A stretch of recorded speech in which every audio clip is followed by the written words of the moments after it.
On July 26, 1990, the President of the United States signed into law the Americans with Disabilities Act, the ADA.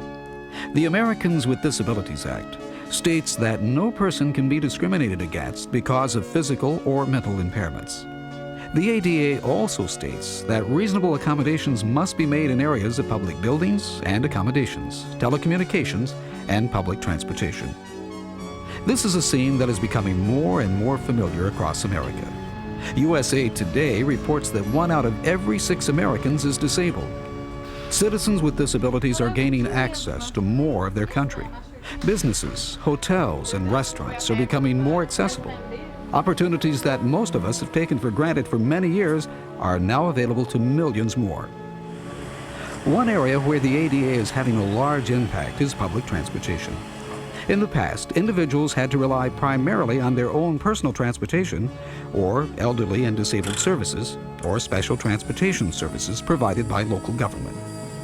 These services played an important role in the lives of many individuals who have disabilities, but it was not possible to provide services to all of the numbers of people who needed them. The ADA has prompted local governments to provide access to a wider variety of public transportation. This will give an even larger number of people an opportunity to be mobile, have more flexible schedules, and live more independently. In the past, few of the main bus routes were accessible to wheelchairs or riders who were mobility impaired. With the signing of the ADA, all buses ordered or leased after August 26, 1990 must be accessible. So how does all this work? Are these new rules really helping more people with disabilities to use public transportation? As more buses become equipped with kneelers and lifts, more and more people with disabilities are turning to the main bus service for transportation. This allows elderly and disabled services and special transportation services to reach a greater number. I relied on elderly and disabled services, but I could not get my rides when I need them, and my job is out of the demand response area, so I need to learn to use the regular bus service. I am really glad that the main buses are lift equipped now. There are many different kinds of disabilities: blindness and visual impairment, hearing and speech impairment, cognitive disabilities, and mobility impairment. Each of these groups have different characteristics, needs, and different strengths, and they all want what every other rider wants from public transportation: to get from one place to another with the greatest speed, the least cost, and the most convenience. To achieve this goal, you only have to do one thing: be prepared. Passenger with disabilities can help the drivers by being like any other passenger, have their fare ready, and be ready to board the bus, and try to be in a level spot where the driver can lower the bus and get them on safely. There are several things to remember when riding the bus. Number 1, treat the driver as an individual. They are there to help you and to ensure your safety. The more information and help you can give them, the more they'll be able to help you. If you know a driver by name, use it. If you are going to ride a route regularly, introduce yourself. Second, if you are a rider in a wheelchair, instruct the driver how to properly move you around. Many people who use wheelchairs feel that their chair is a part of their personal space. It's a courtesy for the driver to ask how he can help you before he starts. As implementation of the ADA becomes more complete, public transportation will accommodate more and more first-time riders. And with that will come first-time anxiety.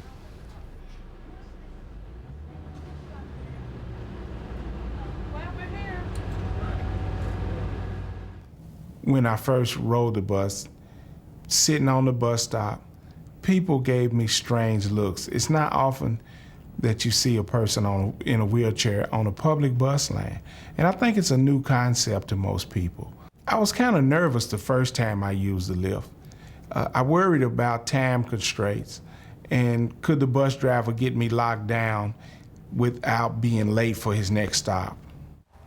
Many disabilities are easy to spot and easy to identify. Some disabilities are hidden. That's another reason that all riders should be treated with respect. When a bus approaches a stop and sees a person with a white cane, that means the person has a visual impairment. If you are a rider with a visual impairment, you may ask which bus you are boarding, and after you board, tell the driver which stop you want. The driver should write it down. He is your link to getting to your destination. If you have a doubt about having the correct fare, ask the driver. Remember, he or she is there to help you. The driver should also point out where the nearest empty seat is. Again, if he or she doesn't, ask them. As you ride, you'll hear the driver call the stops as you go along. If you become confused as to where you are at, ask the driver. He knows and will be glad to tell you. The key to riding successfully is communication. That's my stop. The driver is there to answer all of your questions.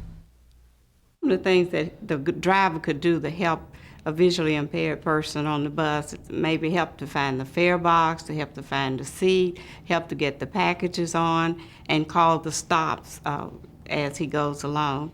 Because that's one thing we worry about, missing our stop and not knowing where we are when we get off the bus. If you are a passenger who is hearing impaired, you may need to write a note to tell the driver any information about your destination. It's smart to have a pencil and notepad handy just for this. You might also try sign language. Some drivers are learning this to better serve their riders.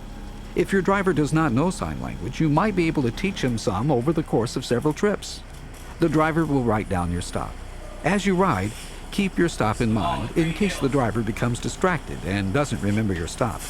Above all, stay friendly and courteous. Ma'am, this is your stop. Oh, thank you. Yes, I didn't understand how much to pay for the trip my first time.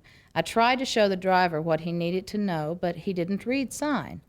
I know I can't expect them all to learn sign, but I'm sure that we can provide them with a fingerspelling card. I decided it would be quicker to pull out pen and paper and communicate by writing. The driver did indeed have pen and paper handy. He said it was provided for just this kind of thing. He also had a card with the American Sign Language alphabet and numbers on it. What was even greater was that he had actually been learning the alphabet, and when I slowed my fingerspelling down, the driver could read some of it. I still had to write, though, because he didn't have anyone to practice reading it with. I was quite impressed and pleased that he knew what he did of the alphabet. Anyway, he asked me where I was getting off and offered to let me know when the bus got there. From that point on, I have been happy to use the bus service because that driver was really willing to work with me. Not all mobility impaired men and women are in wheelchairs. Some may walk with the aid of crutches or a cane. When the bus arrives, ask the driver if he would kneel the bus. This is a very simple procedure and takes less than a minute. For some riders, it may be more helpful for you to ride the lift. Tell the driver that you would like to use the lift instead of the kneeler. When the lift is extended, the driver will instruct you to get on and hold onto the rail. Many riders may think they are not eligible or that it is inappropriate for them to use the lift or the kneeler. This is not the case. The kneeler and the lift were installed for anyone to use who wishes. By offering these services to you, the transit system is telling you that they want to help in every way possible. The kneeler wasn't working properly, and I nearly fell getting onto the bus, but when the driver saw that I was having trouble, he just took my arm and steadied me, and I was fine. I really appreciate the concern that he showed towards me and the help that he gave me. Riders who have a speech or communication impairment may have an especially frustrating experience. A driver trying to understand a person with a speech impairment may be just as frustrated as you are. To keep it from being a frustrating experience for you and the driver, come prepared. Patience is the rule. Again, it is helpful for you to have a notepad and a pencil with you. If the driver cannot understand what you're saying, write them a note. Many people with speech impairments use an ACD, an augmented communication device. This is a computer-like device that is programmed to speak for the person using it. If you have an ACD, try to have it programmed ahead of time with your bus route and destination. If you don't have an ACD, have your destination written on a sheet of paper and keep it with your fare. The driver will write down your destination so he can alert you when your stop is coming up. The bottom line when riding the bus is to let common sense rule.